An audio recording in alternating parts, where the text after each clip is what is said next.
말씀 선포하겠습니다. 오늘 말씀의 제목은 죽음과 부활을 두 번째 말씀하시다. 누가 크냐 쟁론하다 라고 하는 제목으로 말씀을 전하도록 하겠습니다. 오늘은 성령 강림 후 17주 혼의 식혜 생명의 왕국에 관한 말씀입니다. 죽음과 부활을 두 번째 말씀하시다. 누가 크냐라고 하는 쟁론을 통하여서 천국에서 첫째가 되는 방법을 가르쳐 주셨습니다. 30절 말씀부터 보시면 그것을 떠나 갈릴리 가운데로 지날새 예수께서 아무에게도 알리고자 아니하시니라고 말씀하고 있습니다. 그곳은 마가복음 8장 27절 말씀 보시면 예수와 제자들이 빌립보 가이사랴 여러 마을로 나가실새 길에서 제자들에게 물어 이르시되 사람들이 나를 누구라 하느냐 물으셨던 곳이에요. 그래서 그곳은 빌립보 가이사랴입니다. 빌립보 가이사랴를 떠나셨다는 거예요. 그 빌립보 가이사랴는 어떤 곳입니까? 9장 말씀해 보시면 9장 첫 번째 사건이 변화산 사건이 나오는데 예수님의 모습이 변형되어서 하나님과 같은 모습을 나타내셨던 곳, 그곳이 바로 이 헬몬산이라고 하는 곳입니다. 그러니까 지금 어디에 있었냐면 빌립보 가이사랴에서 제자들 셋을 데리고 헬몬산으로 올라가거든요. 베드로와 야고보와 요한을 데리고 올라가셔서 그 헬몬산에서 그 영광스러운 모습, 그리스도의 모습, 하나님의 모습을 보여주시고 내려오셨던 곳이 바로 이 빌립보 가이사랴입니다. 그리고 내려오셔서 하신 일이 뭐냐면 14절, 9장 14절 보시면 귀신 들린 아이를 고치시는 장면이 나옵니다. 그래서 귀신을 축사하셨던 곳, 그 아이의 정신, 그 마음을 깨끗하게 하셨던 곳, 그것이 바로 빌립보 가이사랴 그곳입니다. 그래서 이곳을 떠나 그곳을 떠난다는 것은 어떤 자리를 떠나는 것이냐? 영광스러운 자리를 떠나 생명의 자리를 떠나 예수가 그리스도 되시고 하나님 되심을 아주 분명하게 영광을 나타내신 곳을 떠나 갈릴리 가운데로 가셨다라고 말씀하고 있는 것입니다. 우리는 보통 영광스러운 자리 그 자리에 더 머물러 있기를 바라죠. 그래서 베드로도 영광스러운 모습을 보여주셨을 때 베드로의 반응이 뭐였냐면 이곳에 집을 짓겠다. 집을 3개 지어서 그래서 여기서 영원히 살기를 원한다 라고 말씀드릴 정도로 그 영광이 나타나는 그곳은 사람들이 머물러 있기를 바라지 떠나기를 바라는 곳이 아니거든요. 근데 예수님은 지금 우리는 떠나기 싫어하는데 그 영광스러운 자리를 떠나기 싫어하는데 그 그리스도 되시고 하나님 되심이 아주 분명하게 나타난 그 자리를 떠나기를 싫어하는데 예수님은 어떻게 하신다? 그 자리를 떠나 갈릴리 가운데로 가셨다는 거예요. 왜 그러셨을까요? 그리고 두 번째, 예수께서 아무에게도 알리고자 아니하시니라고 말씀하고 있어요.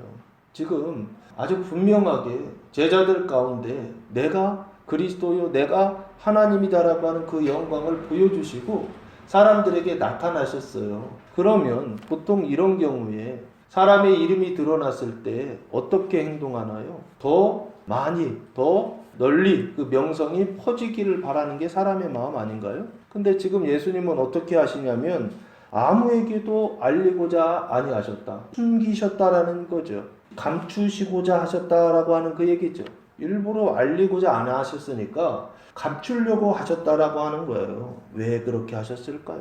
영광스러운 자리를 일부러 떠나시고 그리고 떠나셔서 많은 사람들에게 그 이름이 드러났는데 그럼에도 불구하고 아무에게도 알리고자 아니하시는 이 두 가지 모습을 30절에서 기록하고 보여주고 있는 이유가 무엇일까요? 이 이유가 31절 이어지는 말씀에 이렇게 써 있습니다.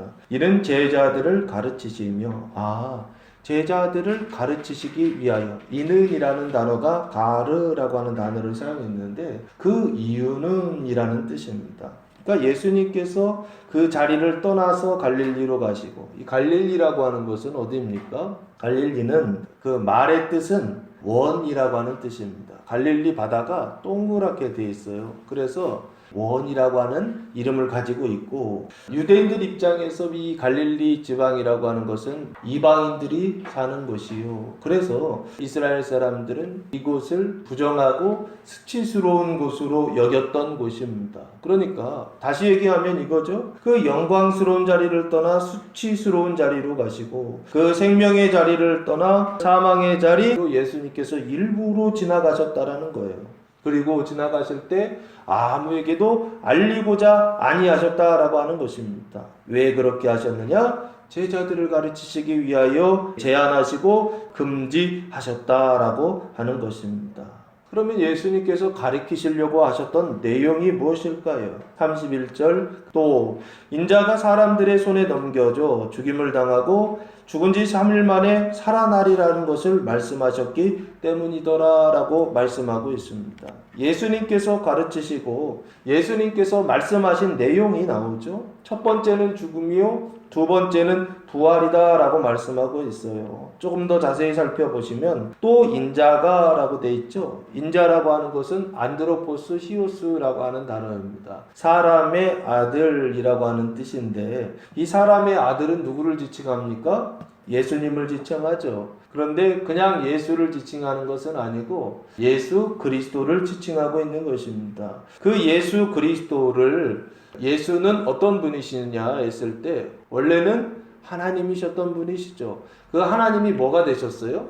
사람이 되셨죠. 그래서 하나님이 사람이 되신 분이시다 라고 해서 영어로는 God man이다 라고 그렇게 말씀드렸죠. 이 인자는 그냥 인자를 얘기하는 게 아니라 God man을 말하는 것입니다. 그 그리스도의 상태를 말하는 것입니다. 사람은 사람이지만 그냥 사람이 아니라 그리스도의 상태, 메시아의 상태, 기름 부음을 받은 그 상태에 있는 자를 지칭할 때 인자라고 하는 단어를 사용한다 라고 말씀드렸어요. 그래서 예수님도 인자이지만 나중에 사도행전 2장 이후에 사도들과 120명의 제자들이 성령 받은 다음에 이 사람들도 어떤 상태가 되냐면 이 인자의 상태가 되었다라고 말씀드렸죠. 그것을 디바인 휴먼이라고 그렇게 말씀을 드렸습니다. 디바인 휴먼은 거룩한 은총을 받은 자라고 보시면 됩니다. 그 은총을 받아서 하나님의 생명을 받아서 그 생명이 내 안에 충만하게 되고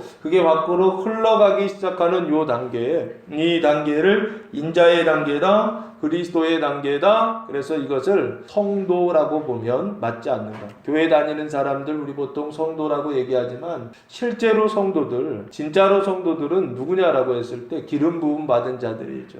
성령으로 기름 부음 받은 자들이죠. 그래서 하나님의 생명으로 충만한 사람들, 거룩한 사람들, 그 생명이 흘러서 다른 사람에게 나누어 줄 수 있는 이런 사람들, 그 장성한 믿음의 분량을 가진 사람들. 그래서 이것을 저는 완전의 은총이다, 영생의 은총이다 라고 말씀드렸고, 이 믿음을 장년의 믿음이다 라고 말씀드렸고, 이 장년의 믿음은 형제들의 발을 씻어서 그리스도의 몸된 교회를 깨끗하게 하는 믿음이다 라고 그렇게 말씀을 드렸어요. 그때 교회가 부흥하는 것입니다.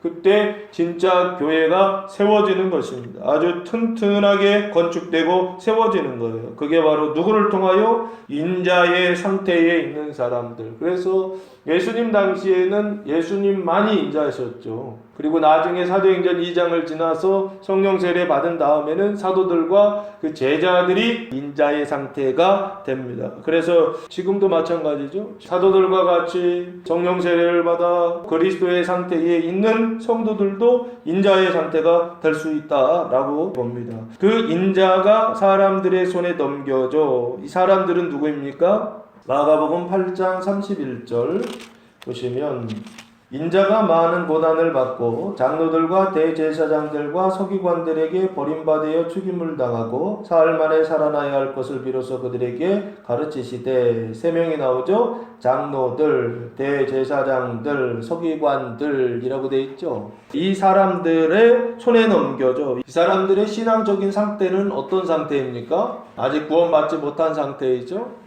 하나님의 말씀이 있어요. 그러나 믿고 구원받는 상태가 아니라 말씀 안에는 있지만 구원받지 못하는 상태, 이 상태를 뭐라고 해야 될까요? 회개의 은총의 상태다라고 말씀을 드렸습니다.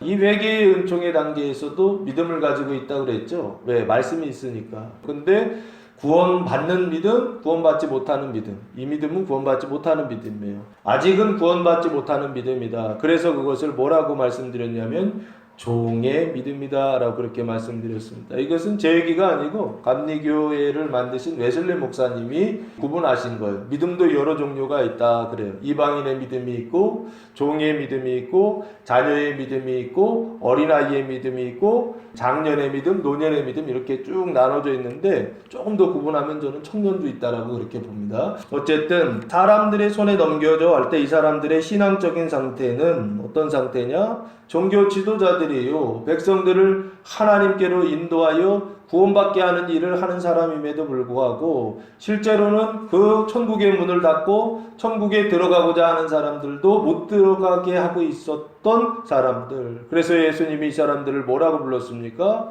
뱀들아, 독사의 자식들아 라고 부르지 않았어요? 종교인들이란 말이에요. 겉으로는 하나님을 섬기는 자들이었다고요. 그러나 하나님 보셨을 때에는 하나님을 섬기는 자들이 아니라 뱀을 섬기는 자요, 뱀의 자식들로 그게 성장해가지고 뱀이다라고 그렇게 부르실 정도의 사람들이 되어 있더라는 겁니다. 그 사람들의 손에 넘겨져 뭐를 당한다?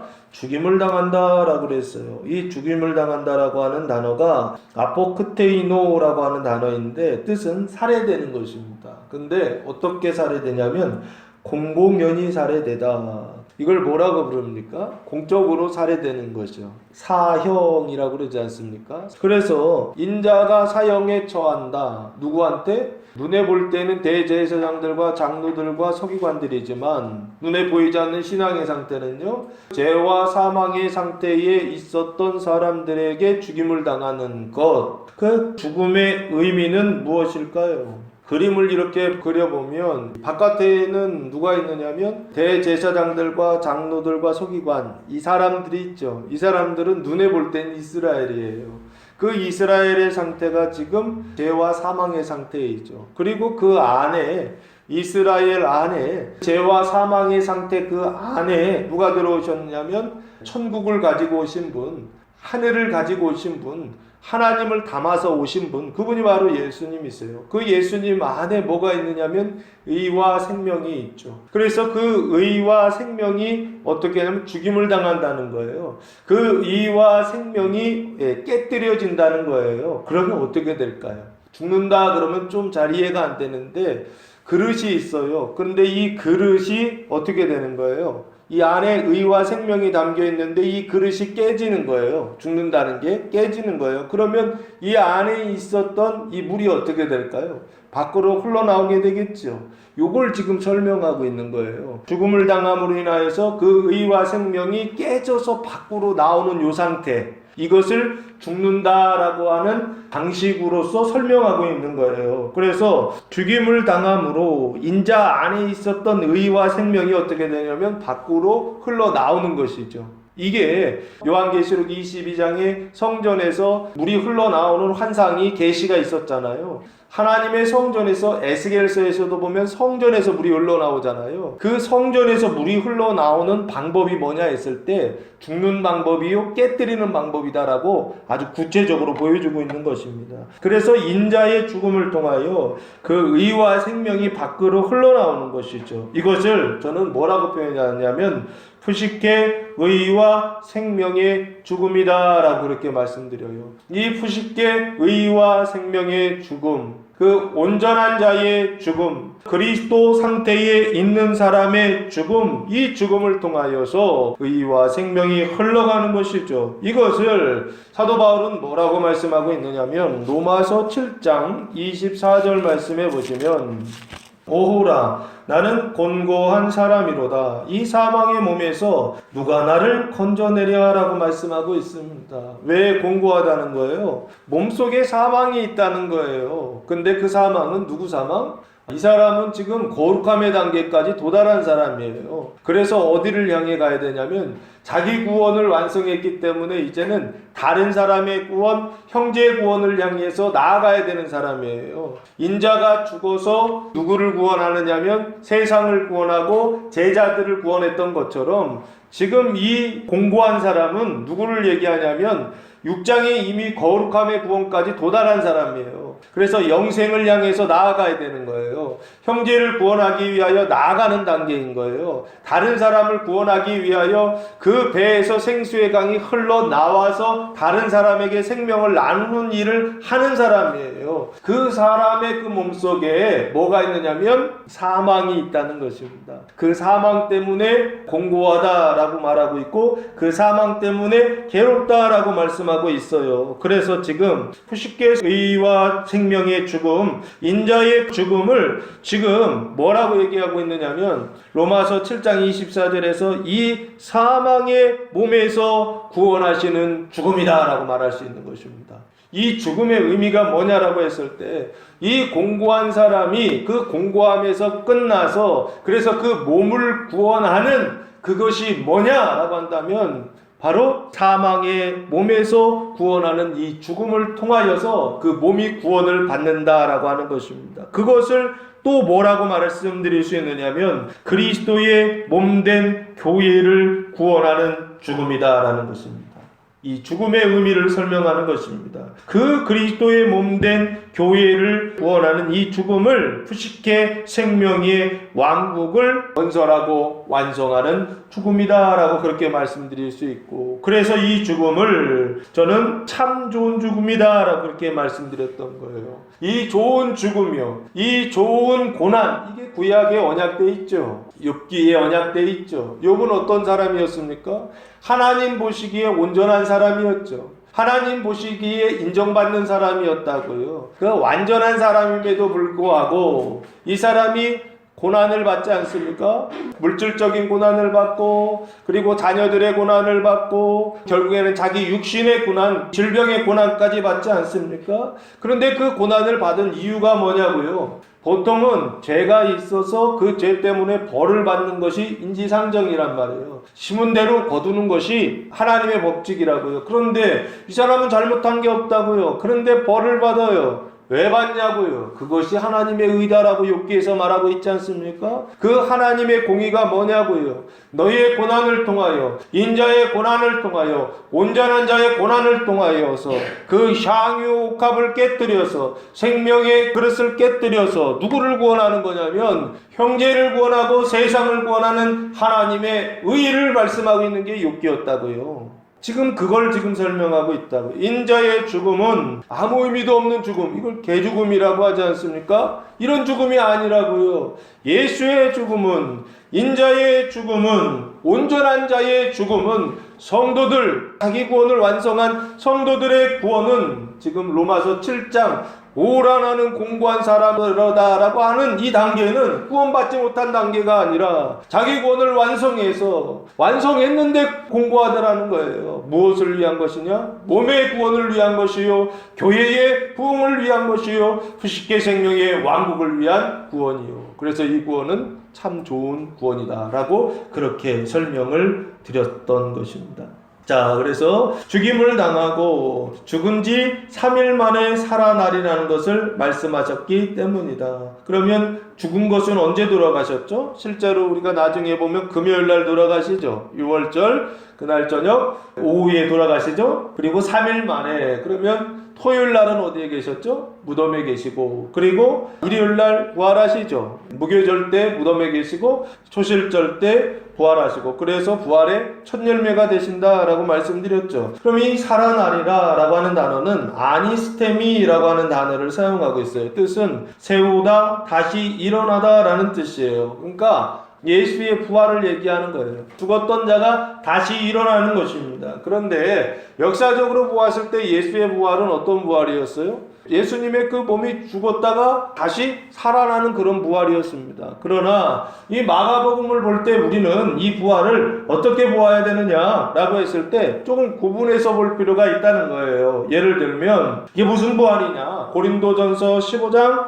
44절 말씀해 보시면 사도 바울이 교회에서 부활을 이렇게 받아들이고 있어요. 부활은 어떻게 부활하는 것이냐라고 물었을 때 사도 바울이 이렇게 대답합니다. 15장 44절 육의 몸으로 심고 신령한 몸으로 다시 살아나나니 육의 몸이 있은즉 또 영의 몸도 있느니라. 영의 몸으로 부활하는 것이죠. 지금 예수의 부활은 신령한 몸의 부활이요 영의 몸으로 부활하는 것이다 라고 사도 바울이 말씀하고 있어요. 그래서 우리가 생각할 때 지금 내 몸이 죽어서 이 몸이 다시 일어나는 이런 부활을 우리는 생각한다고요. 예수님이 그렇게 부활하셨고 우리도 그렇게 부활할 것이다 라고 생각한다고요. 그래서 예수님의 부활도 보면 성경에 보면 이렇게 기록되어 있잖아요. 머리에 썼던 수건은 그대로 있고 몸에 쌌던 세마포는 그대로 쌓였던 대로 놓여져 있었다라고 그랬죠. 그러면 이 안에 있었던 그 몸이 어떻게 된 거예요? 그걸 다 그대로 놓고서 몸만 알몸으로 이렇게 빠져나온 거죠. 그 몸은 이 3차원 물리적인 것에 제약을 받지 않는 몸이죠. 그러니까 그 쌌던 대로 그대로 나오잖아요. 그래서 예수의 몸을 생각할 때 우리도 그렇게 될 것이다 라고 생각한다고요. 성경에 보면 주님 재림하실 때 휴거된다 그러잖아요. 하늘로 올라가서 공중에서 주님을 맞이하는 걸 휴거라고 하는데 그 휴거될 때 사람들이 뭐라고 생각하느냐면 똑같이 내가 지금 입고 있는 거는 다 벗어놓고 뭐 반지 끼고 있으면 반지도 떨어지고 안경도 이렇게 다 벗어놓고 몸만 이렇게 쭉 빠져나가는 어떤 이런 휴거를 생각하더라고요. 그러면 지금 딱 휴거가 일어났다. 나는 휴거가 안 됐고 옆 사람이 휴거가 된 거예요. 그러면 어떻게 돼요? 입던 옷 그대로 남겨놓고 마스크 뭐 안경 그대로 놓고 이렇게 몸만 빠져나간다고 그렇게 생각한다고요. 그러니까 휴거가 평생 안 일어나는 거예요. 2000년 역사 동안 예수님의 부활도 안 일어나고 휴거도 안 일어나고 천년왕국도 안 일어나고 새하늘과 새 땅도 안 일어나는 거예요. 왜? 그렇게 생각하기 때문에 그래요. 성경이 말하는 것은 우리가 3차원 이 세상 속에 있기 때문에 이 세상에 있는 것으로만 말을 해야 알아들어요. 그러니까 끊임없이 예수님께서 다 그렇게 보이셨다고요. 공생애 3년 동안 예수님 하셨던 일을 보면 병을 고치는 일, 귀신을 쫓아내는 일, 기적을 행하는 일, 오병이어를 먹여주시는 일, 이게 다 뭐라고 그러냐면 표적이라고 말씀하고 있죠. 무엇을 위한 표적이냐? 눈에 보이지 않는 그 천국에 대한, 눈에 보이지 않는 구원에 대한, 은총에 대한 표적으로 눈에 보이는 것을 보여주신 거예요. 그러면 눈에 보이는 그대로 된다라고 생각하면 안 되고 우리 알아들으라고 그렇게 말씀하시는 거라고요. 근데 알아듣는다 못 알아듣는다? 못 알아듣는다. 그래서 그 뒤에 32절 보면 제자들이 깨닫지 못했다는 얘기가 나오는 거예요. 왜 깨닫지 못하느냐? 자꾸 눈에 보이는 것으로 환산해서 생각해요. 예수님이 보여주셨던 모든 기적과 그 모든 말씀을 4차원이나 눈에 보이지 않는 5차원 하나님과 같이 되라고 하는 그 말씀으로 우리에게 전해주시는데 우리는 그거를 받을 때 어떻게 받으냐면 다 3차원으로 다 환원해요. 자기 방식대로 다 환원해서 이해를 해요. 그래서 받아들이니까 실제적으로 내 삶 속에 하나님의 이 은총이나 하나님의 이 말씀은 깨달아지지도 않고 이 은총을 받지도 못하고 구원도 받지 못하는 그런 상태가 되더라는 것이죠. 그건 하나님 잘못이 아니에요. 말씀의 잘못도 아니에요. 누구 잘못이냐면 말씀을 보는 나의 잘못이에요. 내가 계속 그렇게 보는 거예요. 자기 자리 속에서 보는 거예요. 그러니까 자기 마음대로 이해하고 자기 마음대로 생각하는 것이죠. 그러다 보니까 성경이 깨달아지지 않고 성경이 받아들여지지 않고 그래서 성경이 말하는 구원을 하나도 못 받는 이런 성도들이 많다는 거예요.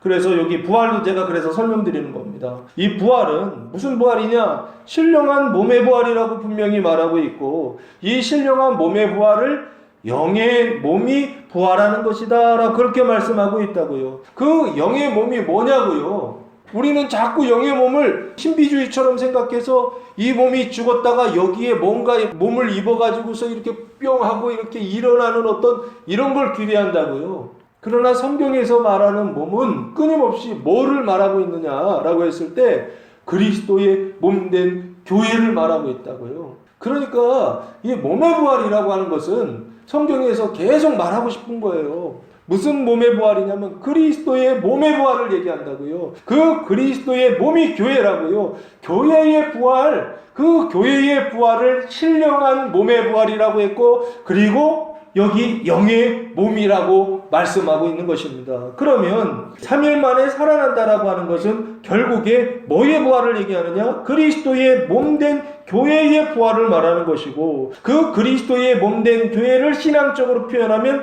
푸시케 생명의 왕국이라 말했고, 그래서 이 부활을 푸시케 생명의 왕국의 부활이다 라고 그렇게 말씀드린 거예요. 그러면 푸시케 생명의 왕국의 부활은 구체적으로 어떤 모습이냐? 큰 자가 작은 자의 사망을, 그 발을 씻어주는 섬김, 그 섬김의 부활이다 라고 말할 수 있는 것입니다. 그러니까 한마디로 얘기하면 이게 다시 살아난다라고 하는 것을 우리는 자꾸만 어떤 신비주의처럼 아주 막 놀라운 일처럼 그렇게 생각하지만, 다시 살아난다라고 하는 건 결국에 뭐냐면 섬김의 부활이에요. 섬김의 부활이요. 큰 자가 작은 자를 섬기는 것이요. 생명을 가진 자가 생명을 갖지 못한 자의 그 발을 씻어서, 그 사망을 씻어서 생명으로 성장하게 하는 그 섬김이요. 그것을 살아나리라 라고 예수님 말씀하셨는데, 32절 말씀해 보시면 그 인자의 죽음을 말씀하시고 인자의 부활을 말씀하셨는데, 제자들은 알아들었다 못 알아들었다?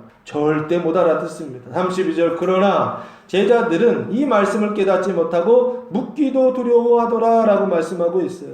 이 말씀이라고 되어 있죠. 이 말씀을 크레마라고 단어가 되어 있어요. 뜻은 말, 주제. 그래서 로고스와 좀 다르게, 로고스는 기록된 하나님의 말씀, 선포된 하나님의 말씀이라고 한다면, 요흐레마는 지금 말씀하시는 살아있는 하나님의 말씀이다 라고 그렇게 보시면 되고, 그래서 말씀을 깨닫지 못했다는 건 말씀이 없었다? 아니죠. 말씀은 있었죠. 인자의 죽음과 인자의 부활이라고 하는 말씀과 가르침은 있었어요. 그런데 깨닫지 못했다라고 말씀하고 있죠. 말씀은 있으나 깨닫지 못했다는 거예요. 그러면 받았다 못 받았다? 못 받았다는 얘기죠. 믿음이 없다는 얘기죠. 말씀이 있으나 믿음이 없는 요 상태, 이게 제자들의 상태였다는 거예요. 지금 여러분의 상태 아닌가요?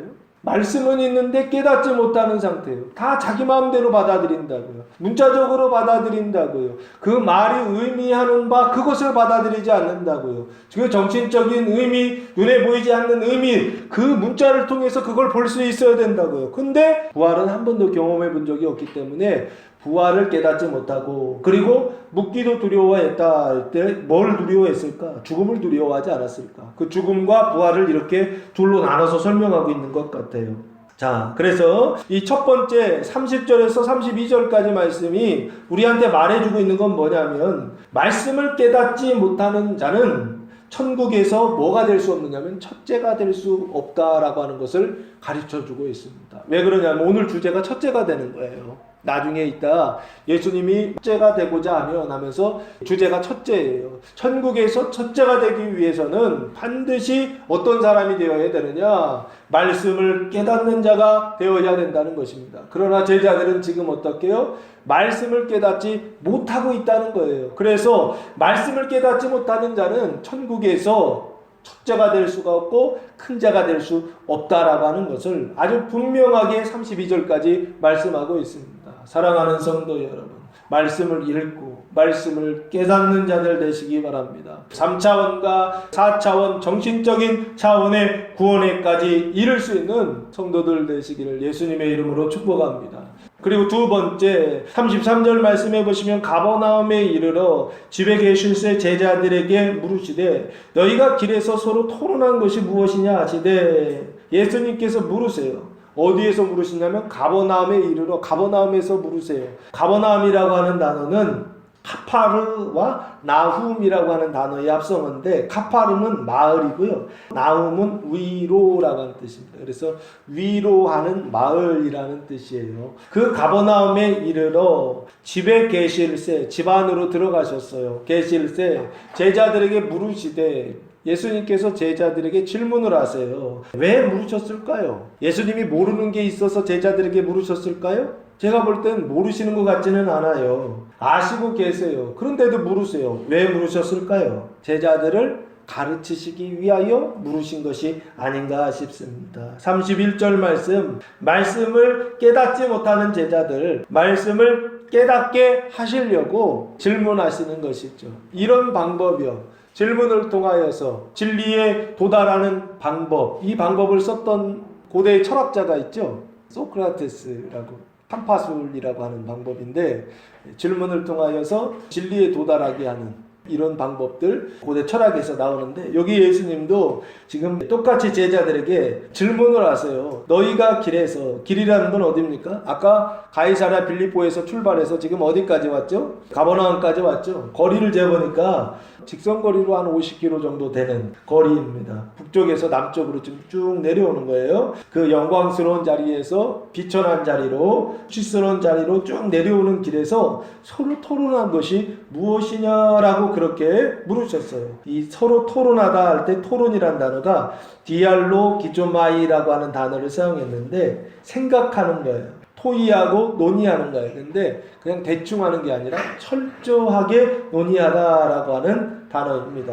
토론한 것이 뭐냐 물으셨어요. 근데 34절 말씀해 보시면 그 토론이라고 하는 단어가 다른 단어로 번역되어 있어요. 그들이 잠잠하니 이는 길에서 서로 누가 크냐고 쟁론하였음이라 돼 있죠. 이 쟁론이라고 하는 단어가 똑같은 디알레고마이라고 하는 똑같은 단어인데 이 동사형이에요. 앞에는 토론한 것이 무엇이냐 물으셨는데 여기에서는 쟁론하였다라고 그렇게 번역했어요. 쟁론은 뜻이 뭐냐면 서로 상대방의 견해를 비난하고 공격하다라고 하는 뜻이에요. 말싸움인 거죠. 그러니까 앞에서 예수님이 말씀하시니까 똑같은 단어인데 서로 토론하다 이렇게 사용했는데, 근데 34절에서 쟁론이라고 그렇게 번역을 해놨더라고요. 같은 단어인데 다르게 번역했어요. 그래서 예수님 물으셨을 때 그들의 대답은 뭐냐면 잠잠하니, 시오파오라고 하는 단어를 사용했는데 벙어리가 되다라는 뜻이에요. 입이 이렇게 다물어지는 것이죠. 그래서 아무 말도 못했다라는 것입니다. 왜 못했을까요? 이는 길에서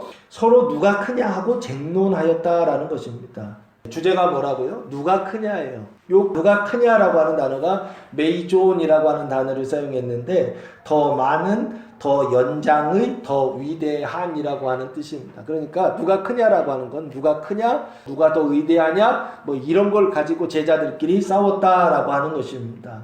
그러면 한번 생각해 보세요. 제자들이 영광스러운 자리에서 수치스러운 자리로 내려오고 있거든요. 그 내려오는 그 자리 속에서 서로 막 싸웠다는 거예요. 그럼 한번 생각해 보세요.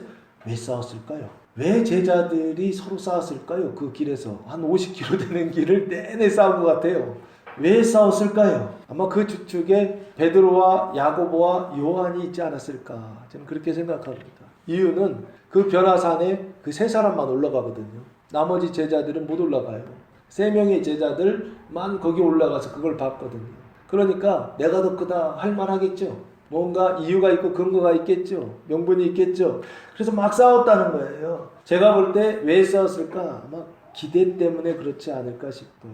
그 예수의 영광을 보면서 어떤 기대를 했을까?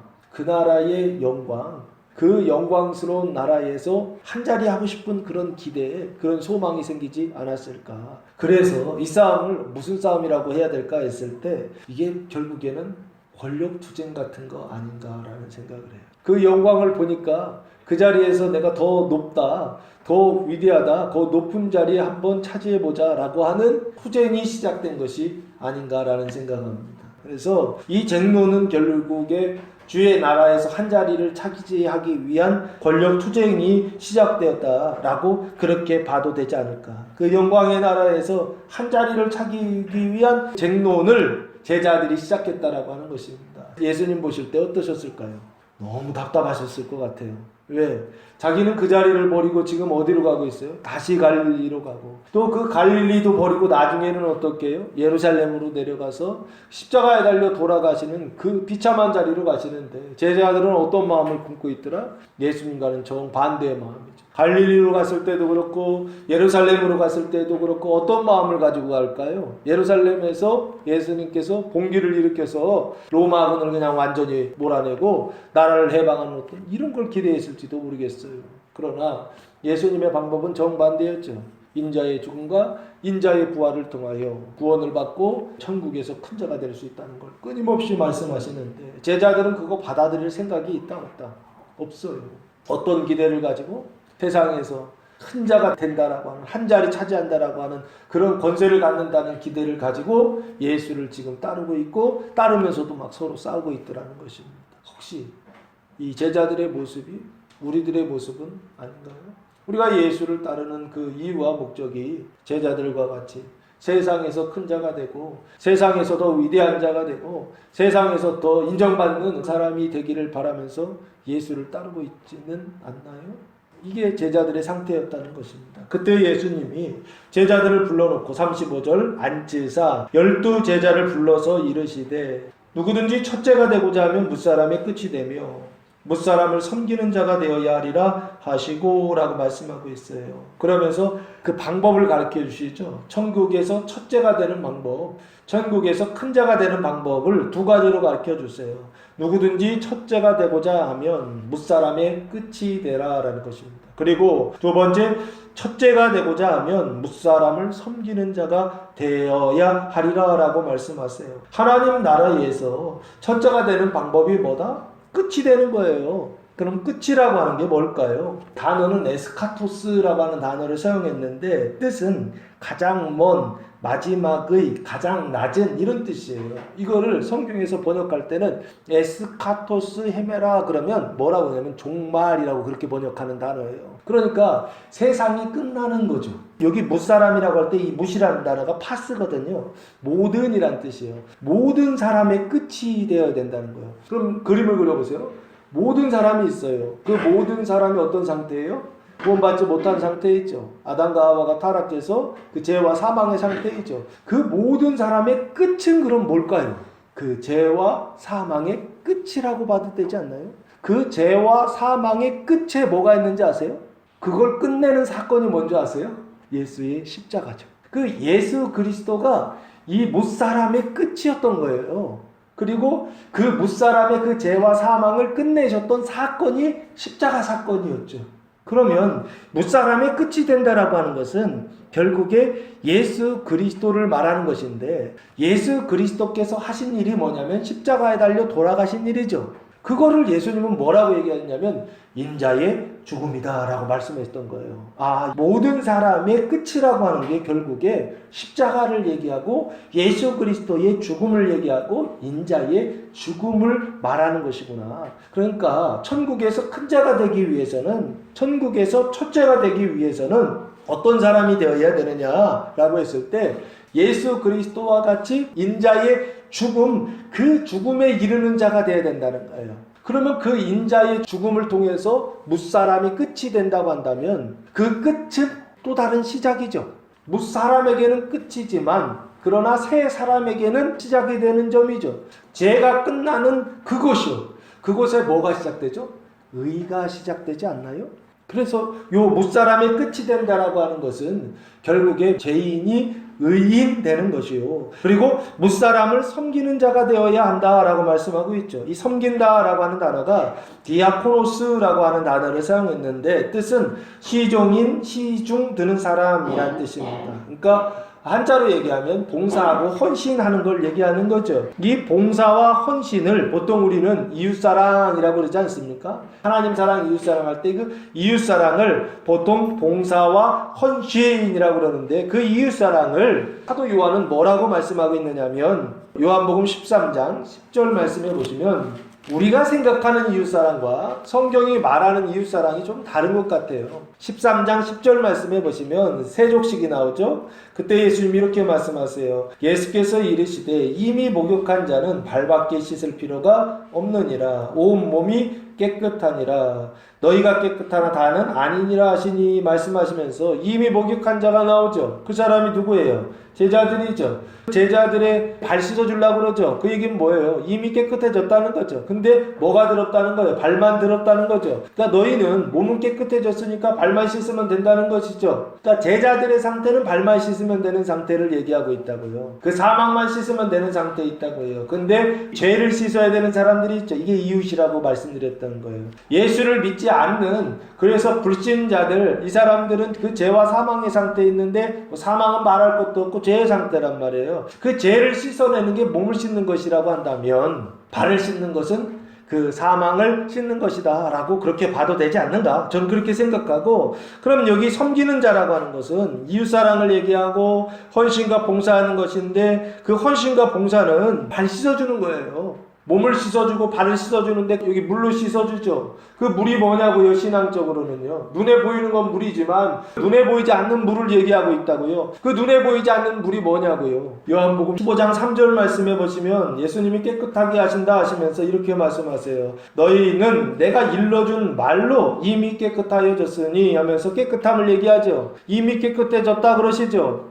근데 뭐로 씻어졌다고요? 내가 일러준 말, 이게 로고스라고 하는 단어입니다. 로고스로 주님의 말씀으로 깨끗하게 되었다라고 하는 거예요. 그러니까 몸을 씻는 것도 로고스를 씻는 것이고, 발을 씻는 것도 로고스를 씻는 것이고, 시중을 둔다, 디아코노스, 다른 사람들에게 봉사하고 헌신한다, 이웃을 사랑한다, 형제를 사랑한다 라고 하는 건 결국에 사람의 일, 세상의 일 얘기하는 게 아니라고요. 하나님의 일을 하라고 말한다고요. 섬기는 자가 되라는 거예요. 하나님의 그 섬기는 자를 뭐라고 얘기하느냐? 말씀으로 몸을 씻고 말씀으로 그 발을 씻는 것을 시중든다, 섬기는 자다 라고 그렇게 말씀하고 있더라는 것입니다. 이것을 믿음이 강한 자가, 믿음이 약한, 말씀을 가진 자가 말씀을 깨닫지 못한 형제들의 발을 씻고 사망을 씻어주는 섬김, 이 섬김을 말하는 것이요, 이 섬김을 예수님은 뭐라고 얘기하셨느냐? 죽은 지 사흘 만에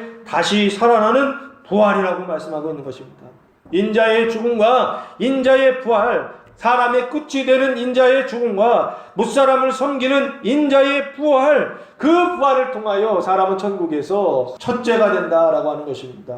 하나님 나라에서 가장 위대한 사람이 될 수 있다라고 하는 걸 성경이 가르쳐주고 있다라고 하는 것입니다. 사랑하는 성도 여러분, 세상에서 첫째가 되고 세상에서 위대한 사람이 되려고 하는 그런 마음을 우리가 가졌던 것처럼 천국에서 첫째가 되고 천국에서 위대한 사람이 되려고 하는 이런 소망이 우리 안에 있어야 됩니다. 근데 그렇게 되기 위하여 우리가 해야 될 일은 뭐냐? 무사람의 끝이 되어야 된다는 거예요. 무사람을 섬기는 자가 되어야 된다는 것입니다. 그러면 우리가 천국에서 첫째가 되고 위대한 사람이 될 수 있다라고 예수님 가르쳐 주셨습니다.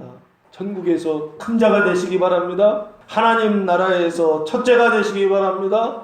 그것을 위하여 무사람의 끝이 되며 무사람을 섬기는 한 주간 되시기를 주님의 이름으로 축복합니다. 마지막으로 36절 말씀해 보시면, 어린아이 하나를 데려다가 그들 가운데 세우시고 안으시며 제자들에게 이르시되, 어린아이 하나를 데려다가 그들 가운데 세우시고 안으시고 제자들에게 말씀하셨다는 거예요. 그 얘기는 35절에 제자들이 알아들었다 못 알아들었다, 못 알아들었다는 것이죠. 그래서 구체적으로 지금 보여주시는 거예요. 어린아이라고 하는 단어가 파이니온이라고 하는 단어를 사용했는데 뜻은 어린아이, 작은 자, 이런 뜻을 가지고 있습니다.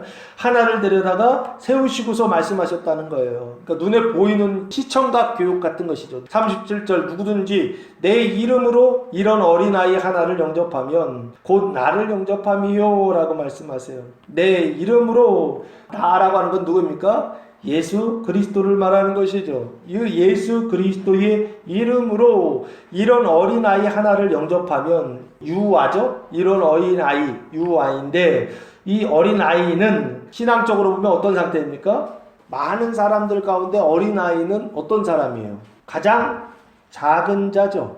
사람들이, 어른들이 막 있어. 어린아이들이 여기 올 수 있나요?